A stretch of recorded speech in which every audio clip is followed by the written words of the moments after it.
Strong foundation for our discussions today.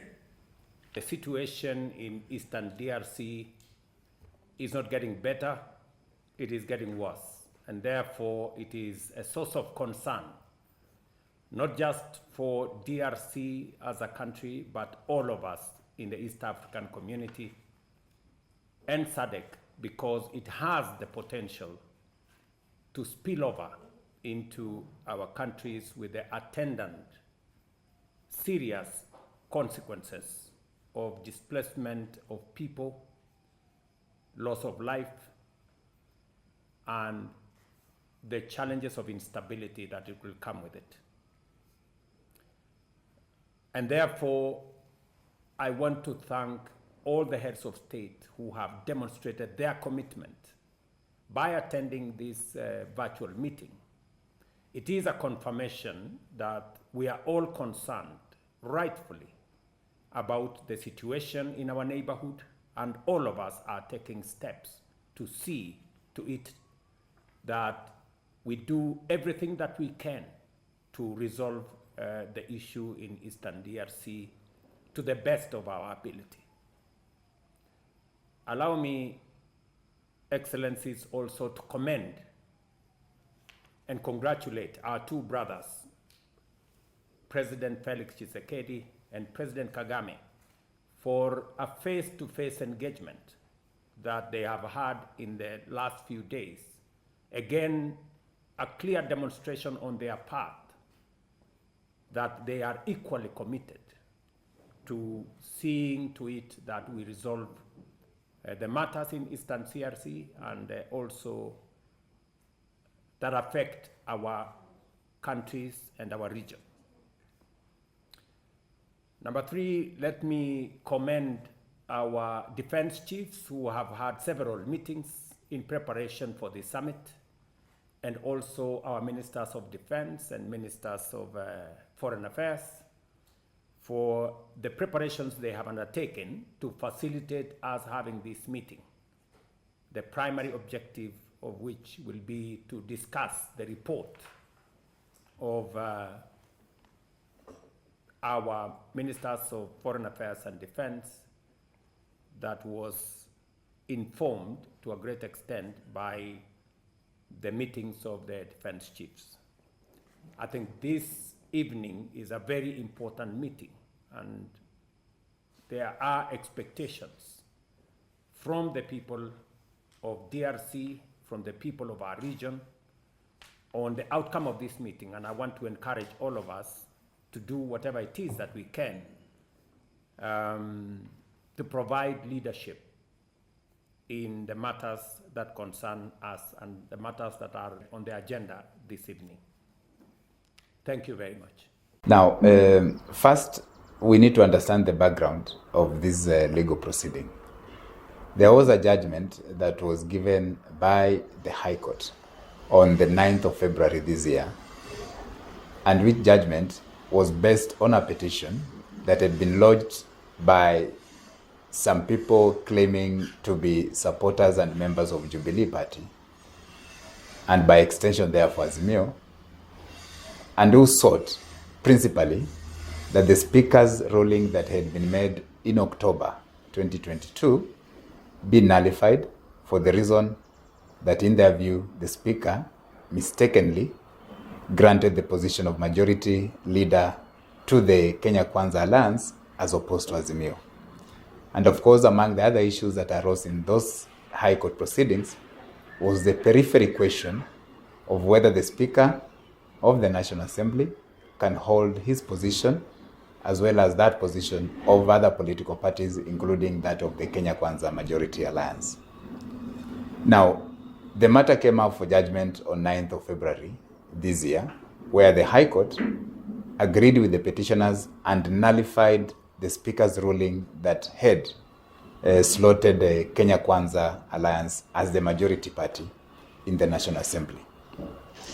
And of course, among the other things that the court had talked about without making a finding was that in the High Court's view, it was not proper for the Speaker to hold the two positions.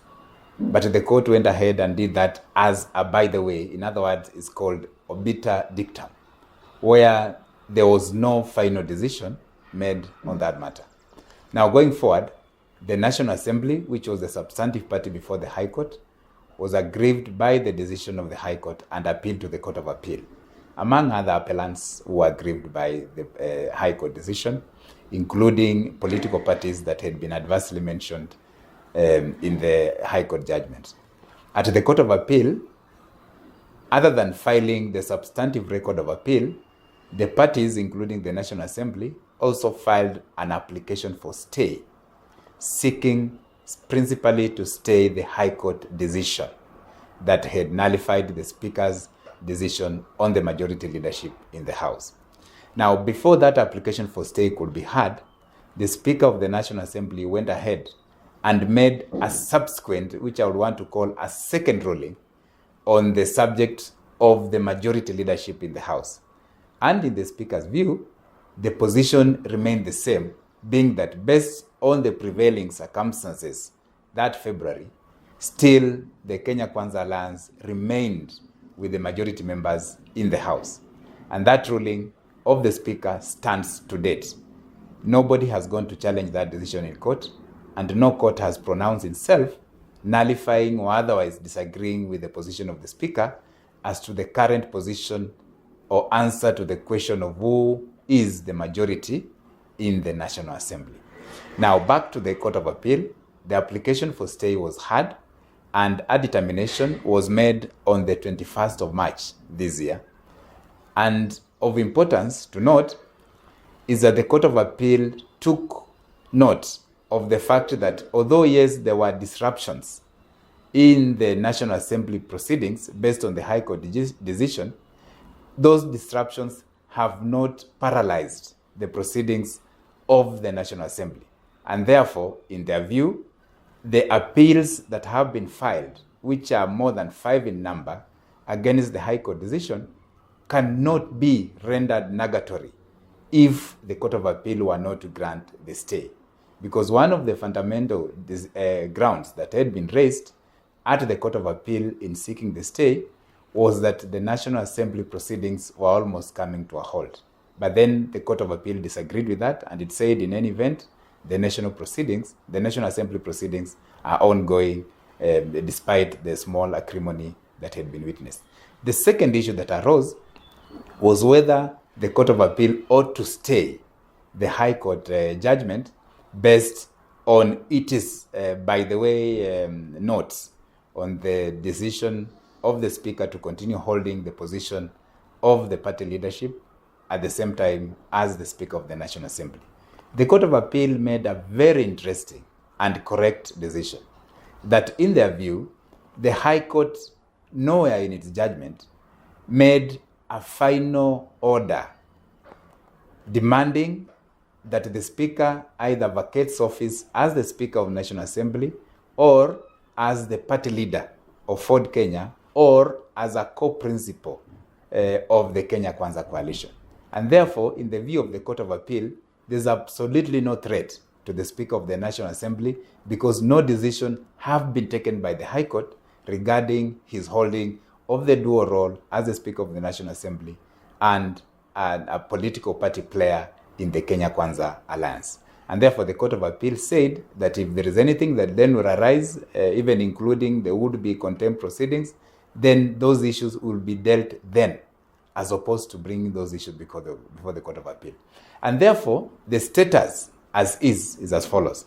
That one, the decision or the ruling of the Speaker made in February regarding the current state of who is a majority party in the National Assembly remains, and which is the Kenya Kwanza Alliance remains the majority party. Secondly, that the question of whether the Speaker should continue holding his position, one, as a Speaker of the National Assembly, and secondly, as a co-principal in the Kenya Kwanza coalition and a party leader of Ford Kenya, still remains that there's absolutely no adverse order that has been made requiring the Speaker to relinquish any of those positions.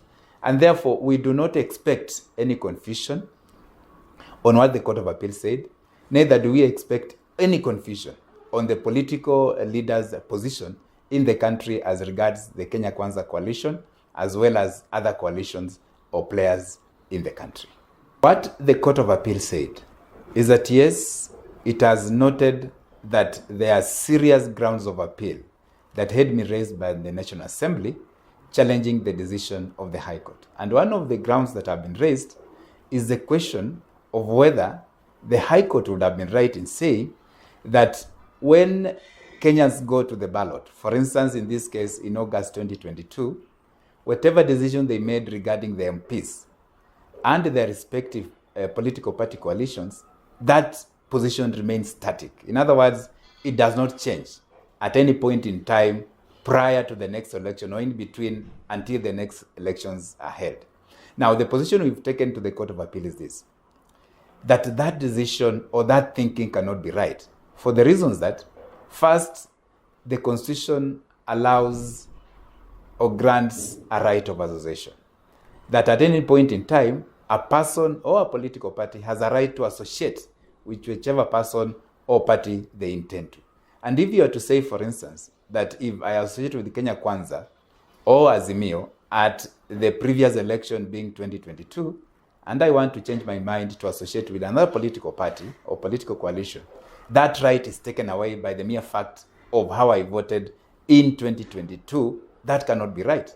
We are asking the Court of Appeal to consider other factors that then influence the right of association, which include, for instance, if a political party that had 50 members of parliament in the last general election, there are possibility that that political party or coalition can lose members of parliament in the following instances. One, and of course all of us know, that death is a reality. There are members of parliament who, in this regime, the 13th parliament, have passed on. If the coalition had 50 and 2 or 3 or 1 has passed on, does the number remain the same? The answer is absolutely no. Let me give another example. If a person is elected and that person goes, there's an electoral dispute in terms of a petition that is filed before the High Court, then the court grants that petition and nullifies that election. What then happens is that the coalition or a party that had that member would have lost a member. Are you saying that that number does not count, for instance? That cannot be the practical reality. Let me give another example. The Political Parties Act allows realignments, post-election coalitions. What does that mean? That if, for instance, you entered into a pre-election coalition, like in this case, the Kenya Kwanza political parties that were formed prior to the August 2022 general election, and the Azimio ones that had been formed again prior to 2022 general elections, post-election, the law allows parties to again realign and associate with the new political players. In this instance, does it mean that then, if you want to enter into a post-election coalition agreement, you are bad because you must remain where you are, regardless of whether or not you continue associating with the ideals of that coalition? The answer is absolutely no.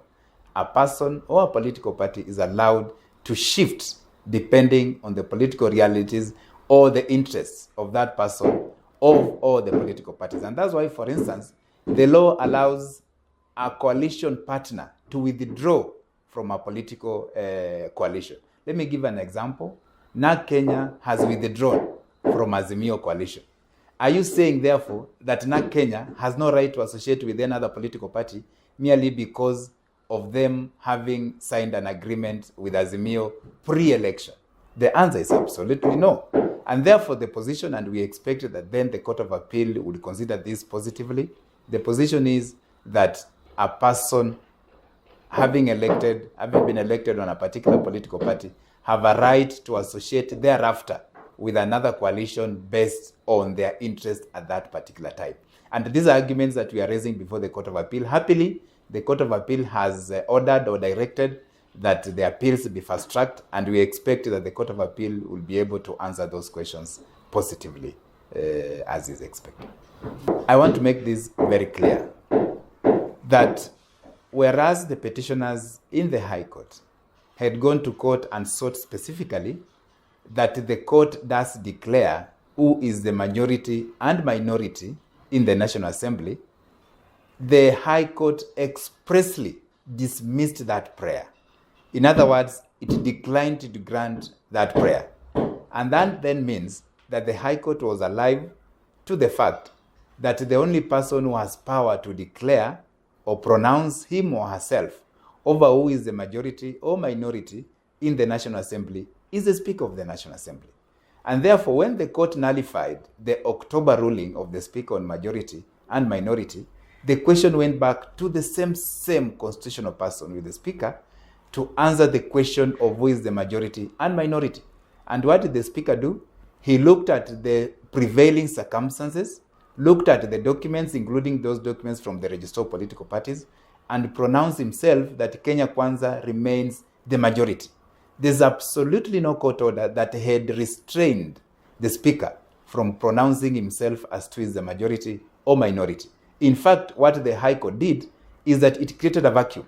By it nullifying the decision of the Speaker that had been made in October 2022, it created a vacuum, and therefore the Speaker had to fill that vacuum by himself again as the constitutional organ or person who has that duty and mandate to declare then who is the majority and minority. And therefore, there's absolutely no contempt on the part of the Speaker. There's no order that has been at all contravened by the Speaker, and we expect that there can be no other interpretation different from what I've stated because the court orders were in black and white.